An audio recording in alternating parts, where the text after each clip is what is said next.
प्रभु यीशु के सामर्थ्य नाम में आप सबको जय मसीह की। Praise the Lord. आइए समय हम अपना ध्यान प्रभु के पवित्र वचन की ओर लगाएं। मेरे साथ प्रभु के वचन को निकालिएगा। न्यायों के पुस्तक उसका 13 अध्याय वचन 5। इस वचन को मैं आधा से शुरू करूंगा, कृपया ध्यान से सुनिएगा। यहाँ लिखा है, और इजराइलियों को फलिस्तीनियों के हाथ से छुड़ाने में वही हाथ लगाएगा। प्रभु के लोगों लगभग 40 साल फलिस्तीन के लोगों ने इजराइल के लोगों को सताया, उस पर शासन किया, प्रताड़ित किया, इतना अधिक कि वो कराह उठे। और इस कराहने और वेदना के समय में प्रभु ने अपने दूत को भेजा और एक महिला के पास जाकर प्रभु के दूत ने कहा कि सुन, तू गर्भवती होगी, तेरा बेटा होगा, उसका नाम शिमशोन रखना, और ये वही लड़का होगा, ये वही होगा, प्रभु का न्यायी बनकर काम करेगा, ये वही होगा जो परमेश्वर की कलीसिया अर्थात इजराइलियों को फलिस्तीनियों के हाथ से छुड़ाएगा। और ऐसा हुआ। हालेलुया। परमेश्वर ने अद्भुत काम किया और इस जवान के द्वारा प्रभु ने छुड़ाया।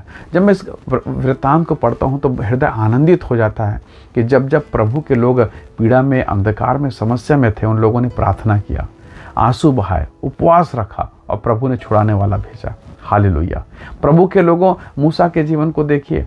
जब परमेश्वर के लोग मिस्र में पीड़ा उठा रहे थे, दुख उठा रहे थे, और ऐसे दशा में प्रभु ने अपने दास, अपने सेवक मूसा को भेजा और मूसा उन्हें मिस्र से बाहर निकालता है। हालेलुया। प्रभु के लोगों, हो सकता है इस समय आप पीड़ा और समस्या, तकलीफ में हो, आपको कौन छुड़ाएगा?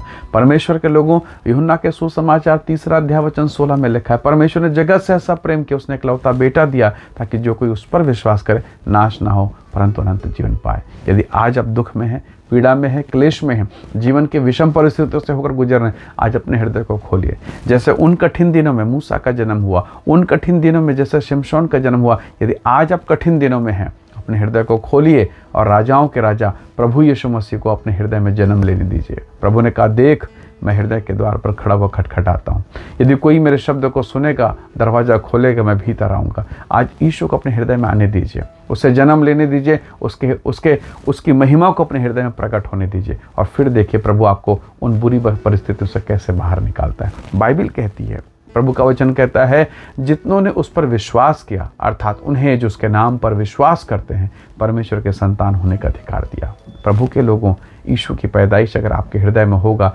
आप उस शांति को महसूस करेंगे, जिसे यीशु मसीह ने कहा, मैं तुम्हें अपनी शांति दिए जाता हूँ। आज आप बहुत कठिन परिस्थिति से हो सकता है गुजर रहे हो सकता है आप ये भी कहें कि मैं तो प्रभु को बहुत पहले से जानता हूँ, मैं तो बहुत पहले से चर्च जाता हूँ। एक सवाल है, क्या आप प्रभु के साथ वैसा चल पा रहे हैं?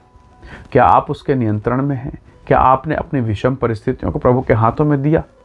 चेले बहुत प्रयास किए उस नाव को बचाने का, खेने का, पार लगाने का। जब नहीं कर पाए, तब उन्होंने सोते हुए यीशु को कहा कि हे यीशु, हम नाश हुए जाते हैं स्वामी, हम पर दया कर। और तब यीशु उठे और उन्होंने डांटा, आंधी और पानी को डांटा, और सब कुछ शांत हो गया। प्रभु के लोगों, हो सकता है आज आप यीशु को नाव में बैठा तो लिए हैं, पर उसके सुन नहीं रहे हैं, उसके मान नहीं रहे हैं। एक बार यीशु को मौका दीजिए और कहिए, प्रभु मैं नाश हो रहा हूँ, प्रभु मुझ पर दया कर, प्रभु मुझ पर अनुग्रह कर। और तब प्रभु आपको छुड़ाएगा, प्रभु आपको ऊंचा उठाएगा। निसंदेह स्वर्ग का परमेश्वर आपको आशीष देगा। यदि आंधी और पानी और तूफान है, और अगर आपके जिनमें समस्याएं हैं, और अगर आप यीशु को जानते हैं, तो यीशु को मौका दीजिए, और फिर प्रभु यीशु आपको वहाँ लेकर जाएगा जहाँ आप कहेंगे, सच में परमेश्वर आप महान हैं। प्रभु आपकी सहायता करेगा। आइए दुआ करें। स्वर्ग में विराजमान परमेश्वर पिता, मेरे प्रिय भाई बहन के जीवन पर दया कर, इन्हें ब्लेस कर, इन्हें आशीष दे, और इनके जीवन के उथल पुथल को आप संभालिए। इनके जीवन के कठिन दिनों में आप इनके हृदय में जन्म लें, इनके हृदय में कार्य करें, इन्हें आशीष दें, और इनके जीवन पर आपकी भरपूरी हो। कब्जा करें पवित्र आत्मा, आप इनका मार्गदर्शन करें। मैं इनके जीवन को आपके हाथों में सौंपता हूँ, प्रभु यीशु के सामर्थ्य नाम से मांगते हैं, आमीन आमीन। प्रभु आप सबको बहुत ऐसे आशीष दे। Praise the lord. जय मसीह।